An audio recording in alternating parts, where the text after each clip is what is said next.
Monsieur le représentant du ministre de l'Enseignement supérieur, de la Recherche scientifique et de l'Innovation et directeur général de la Recherche et de l'Innovation, professeur Amadou Tiarmagaï, Monsieur le coordonnateur de l'Université virtuelle sénégalaise, Monsieur le directeur général de Sonatel Académie Daouda Diouf, que j'avais perdu de vue et que je revois, on a eu à faire le DEA en même temps, Monsieur le directeur du FR, Messieurs les chefs de département, chers collègues pairs, chers étudiants, chers PAS, chers invités. À mon nom, l'Association sénégalaise des chercheurs en informatique, ASCI, vous remercie de l'avoir convié à ce Deep Learning Indaba X Sénégal, qui va se dérouler ici au niveau de l'ENO de Mermoz. ASCI et Indaba partagent les mêmes objectifs qui portent sur le rassemblement des membres de la communauté scientifique, en particulier africaine. Et pour mieux servir la communauté informatique sénégalaise naissante et mettre un pont entre deux générations, en 2013, les pères fondateurs ont mis en place l'association sénégalaise des chercheurs en informatique. Et je voudrais profiter de l'occasion pour remercier vivement et chaleureusement le coordonnateur de l'UVS, professeur Moussa Lo, qui fait partie des membres fondateurs de l'ASCI. Professeur, merci. Ce premier Deep Learning Indaba qui vise à renforcer l'apprentissage informatique, l'apprentissage automatique, je suis parti avec ASCI, et à établir des ponts entre les communautés et les générations par des débats, des retours d'expérience, des cours, pour compter sur ASCI, dont plusieurs membres font partie aussi de l'Association sénégalaise pour l'intelligence artificielle ASIA. Mesdames, Messieurs, distingués invités, parler de l'intelligence artificielle ou de nouvelles technologies en Afrique ou au Sénégal devant des sommités du domaine revêt un caractère suicidaire évident pour moi. Jean-Michel m'a envoyé un mail pour me dire qu'il faut parler de l'intelligence artificielle. Je lui dis, ce sera difficile devant des sommités qui sont là, qui œuvrent au niveau de l'intelligence artificielle. Cependant, je sais que la tornade qui annonce le grand hivernage de notre communauté est arrivée avec le nouveau schéma mental qui réside dans une nouvelle façon de penser, qui est la pensée algorithmique. En effet, la pensée algorithmique met en avant les notions d'information et d'algorithme, sans pour autant être éthérée, puisque ces applications sont la plupart du temps dans la vie matérielle. Et comme disait Gérard Berry, avec l'information et par le calcul sur elle, on peut faire assez simplement des choses extraordinaires qu'il est difficile, voire impossible de faire avec les moyens physiques traditionnels. Par conséquent, il faut placer la pensée algorithmique avant la pensée physique. Il faut apprendre à penser et à agir en l'envers de ce qu'on faisait avant. Et je dis assez souvent à mes étudiants, un informaticien qui ne sait pas manier des algorithmes ou qui ne sait pas programmer, ce n'est pas un informaticien. Et il est bon de rappeler qu'au XXe siècle, la pensée scientifique et technique s'était structurée autour de la trilogie matière, énergie et onde. Ensuite, avec l'avènement de l'information et du calcul algorithmique lors du XXIe siècle, cette trilogie a évolué vers un tétraèdre avec les conséquences considérables que nous observons maintenant.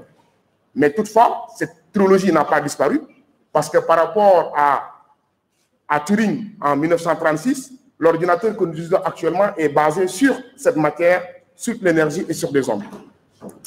Et actuellement, nous vivons les premiers exemples d'impact de la pensée algorithmique avec de nouveaux startups qui ont compris qu'il est plus important de posséder et de canaliser l'information que de fabriquer ou posséder les objets physiques comme dans les activités traditionnelles.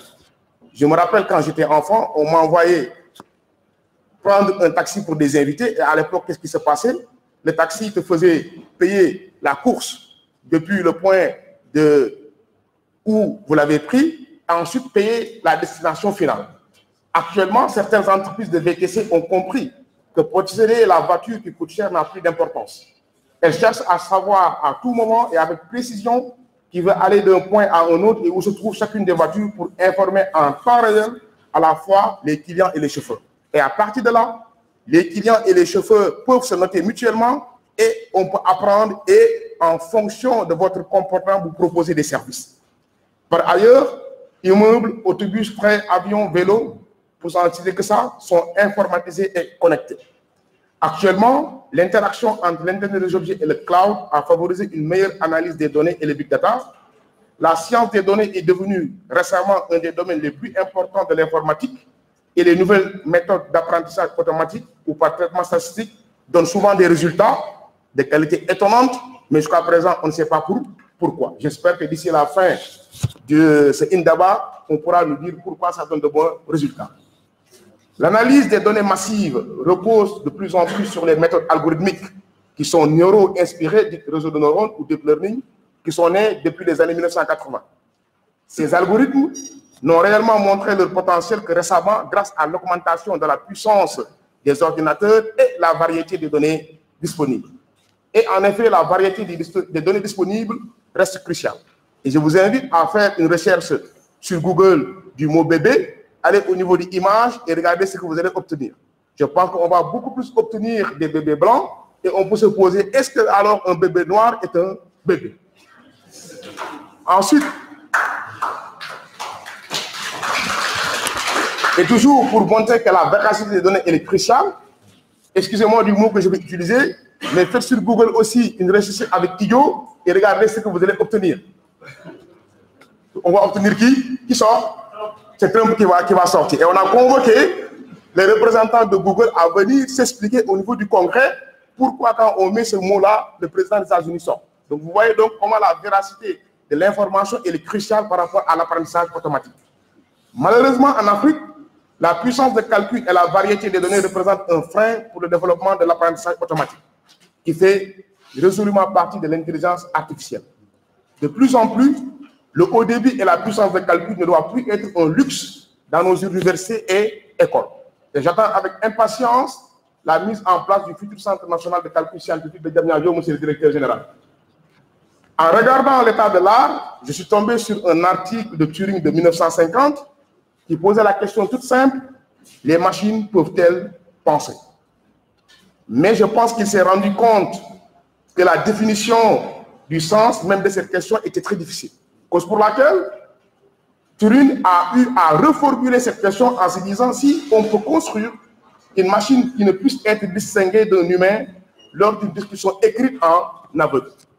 Et depuis lors, beaucoup de personnes ont essayé. Et je pense que les Japonais qui pensaient être très forts ont eu à mettre beaucoup d'argent sur la recherche de cette machine universelle. Et en 1985, il y a eu un fiasco et on a eu l'alternance de nuit et de jour par rapport à l'intelligence artificielle.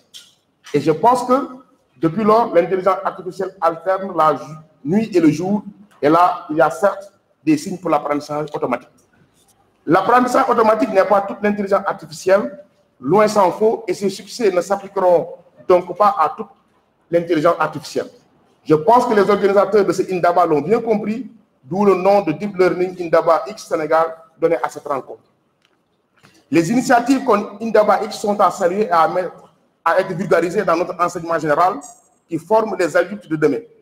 Il ne faut pas que nous soyons dans la position servile de simples utilisateurs de ce qui est fait et conçu ailleurs.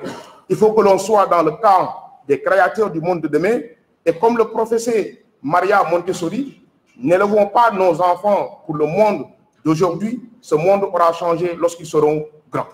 Donc, il nous faut, au niveau du primaire au baccalauréat, avec des programmes bien définis, de manière collaborative par des enseignants, des chercheurs, des associations comme ASCI et ASIA, l'Académie nationale des sciences et techniques du Sénégal, mettre en place des programmes. Il ne faut pas que l'on s'émerveille devant l'enfant qui sait utiliser une tablette pour dire qu'il est intelligent. Il faut que l'on puisse mettre dans nos programmes des curricula qui permettent de pouvoir former, de pouvoir être parmi les créateurs du monde de demain. Dès que cette pensée algorithmique sera acquise par nos élèves et nos étudiants qui seront les futurs ingénieurs, enseignants et chercheurs de demain, nous pourrons relever plusieurs défis en Afrique, comme par exemple lutter contre l'insécurité alimentaire et résister face au changement climatique. L'apprentissage profond pose des questions scientifiques nouvelles et très difficiles. Dès lors, il nous faut comprendre pourquoi ces algorithmes marchent aussi bien en pratique sur autant de problèmes pour lesquels les algorithmes classiques ne sont pas très bons. En outre, pour les utilisateurs que nous sommes, la définition des critères de succès par rapport à la fonction souhaitée est d'autant plus difficile que les algorithmes d'apprentissage sont par son essence assez mouvants. Et je m'explique, si on prend des jeux de Go, on sait c'est quoi une victoire, c'est quoi une défaite. Mais par contre, si on fait de l'apprentissage automatique par rapport à une analyse d'image, par rapport à une voiture qui va être construite de manière intelligente, à qui on va attribuer le permis. S'il y a un accident, qui va être fautif? Si on fait de l'apprentissage par rapport à une analyse d'image, on se trompe, qui va être fautif? Donc ça amène des questions qu'il faut pouvoir résoudre. Par ailleurs, comment va-t-on qualifier les bonnes décisions et les mauvaises décisions de ces systèmes autonomes qui sera responsable du mauvais diagnostic automatisé face à un patient? Mesdames, Messieurs, distingués invités, nous devons produire des données en masse et de bonne qualité d'une part pour des territoires plus intelligents et d'autre part pour appliquer et faire évoluer les algorithmes de machine learning. Et je pense que ce deep learning, nous verrons voir des algorithmes que vous allez essayer de vous approprier. Par exemple, les maigres données collectées au Sénégal sont la plupart du temps détenues par des organismes internationaux et difficiles d'accès.